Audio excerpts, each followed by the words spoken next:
Assalamualaikum warahmatullahi wabarakatuh. Anak-anakku kelas 9, kita bertemu kembali melalui pelajaran daring Pendidikan Agama Islam dan Budi Pekerti kelas 9. Hari ini kita akan mempelajari tentang akikah dan kurban.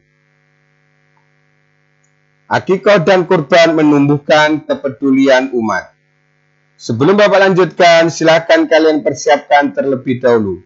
Jangan lupa kalian catat materi pada video pembelajaran kali ini.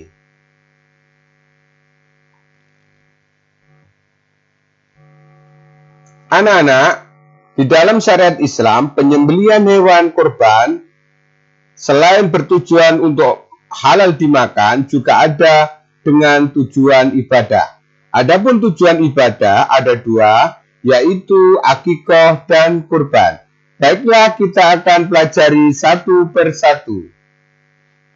Yang pertama, akikah.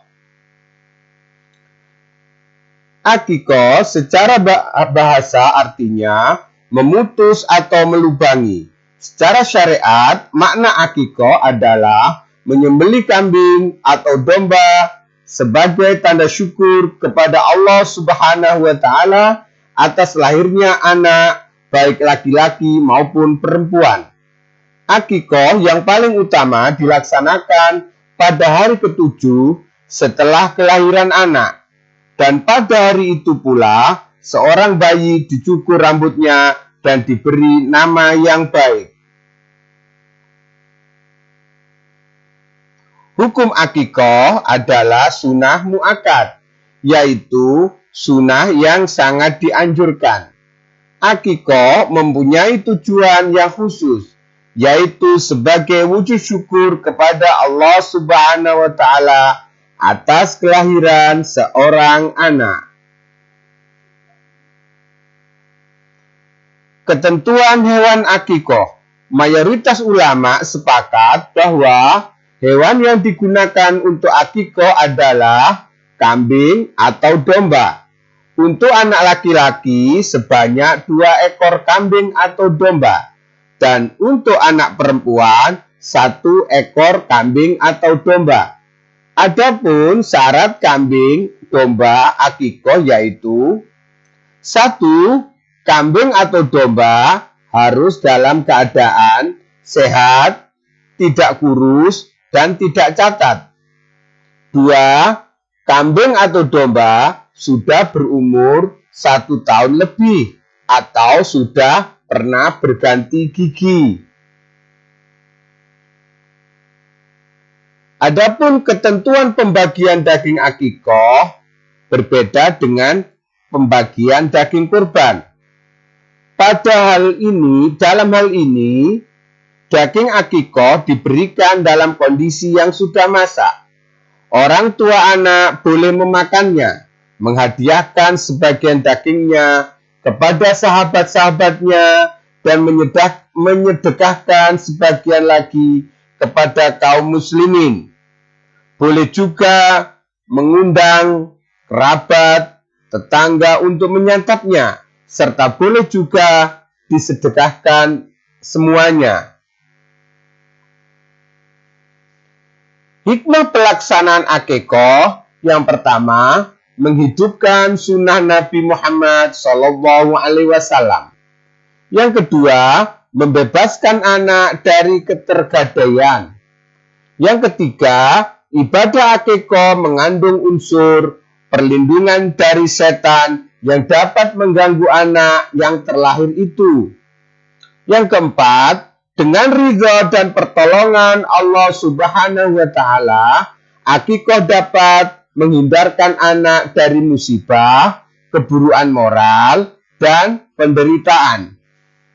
Yang kelima, merupakan bentuk taqarrub, pendekatan diri kepada Allah Subhanahu wa Ta'ala, sekaligus sebagai wujud rasa syukur atas karunia yang dianugerahkan Allah Subhanahu wa Ta'ala dengan lahirnya sang anak. Yang keenam, akikah sebagai sarana menampakkan rasa gembira dalam melaksanakan syariat Islam. Yang ketujuh, memperkuat tali silaturahim di antara anggota masyarakat. Tinggal tadi anak-anak hikmah tentang pelaksanaan akikoh. Selanjutnya akan kita bahas tentang kurban. Anak-anak, secara bahasa kurban berasal dari bahasa Arab yang dari kata koroba yang berarti dekat. Secara syariat, kurban artinya ibadah dalam bentuk melaksanakan penyembelihan hewan tertentu atas dasar perintah Allah Subhanahu wa taala dan petunjuk Rasulullah Shallallahu alaihi wasallam dengan harapan dapat mendekatkan diri kepadanya. Pelaksanaan kurban hukumnya sunnah muakkad, artinya sangat dianjurkan, terutama bagi yang mampu dianjurkan untuk melaksanakan kurban. Orang yang mampu berkorban namun tidak melakukannya, maka hukumnya baginya adalah makruh, tidak disukai oleh Allah dan Rasul-Nya. Adapun ketentuan hewan kurban, jenis-jenis hewan yang diperbolehkan untuk dijadikan kurban adalah onta, sapi, kerbau, kambing, biri-biri. Adapun ketentuan hewan-hewan tersebut adalah jika hewan itu onta sudah berumur 5 tahun, sapi atau kerbau sudah berumur 2 tahun, kambing sudah berumur 2 tahun, domba atau biri-biri sudah berumur 1 tahun atau telah berganti gigi. Di samping pemenuhan ketentuan umur, hewan-hewan korban itu harus sehat, organ tubuhnya lengkap, tanduknya tidak patah, tidak buta matanya, tidak pincang, tidak sakit atau cacat, dan tidak kurus kering. Ketentuan yang lain untuk jenis onta, sapi, dan kerbau boleh untuk korban sejumlah 7 orang. Sedangkan kambing dan domba hanya untuk 1 orang saja. Waktu penyembelihan kurban. Waktu penyembelihan kurban adalah setelah sholat Idul Adha atau tanggal 10 Zulhijjah dan 3 hari tasyrik, tanggal 11, tanggal 12, dan 13 Zulhijjah. Tempat yang disunahkan untuk menyembelih adalah tanah lapang. Orang yang berkurban disunahkan untuk menyembelihnya hewan kurbannya sendiri, namun boleh diwakilkan kepada orang lain. Pembagian daging kurban dibagi kepada fakir miskin dalam keadaan masih mentah, belum dimasak.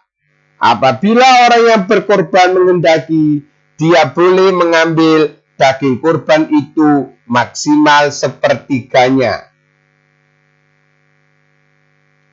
Adapun hikmah pelaksanaan kurban, yang pertama, menghidupkan sunnah para nabi terdahulu, khususnya sunnah Nabiullah Ibrahim alaihissalam. Yang kedua, untuk mendekatkan diri atau taqarrub kepada Allah Subhanahu wa taala. Yang ketiga, menghidupkan makna takbir di hari raya Idul Adha, tanggal 10 hingga tanggal 13 Zulhijjah. Yang keempat, kurban mengajarkan kepada kita untuk bersikap dermawan, tidak rakus, dan tidak kikir. Yang kelima, kurban mendidik kita untuk peduli kepada sesama. Yang terakhir, mendidik kita untuk membunuh sifat kebinatangan.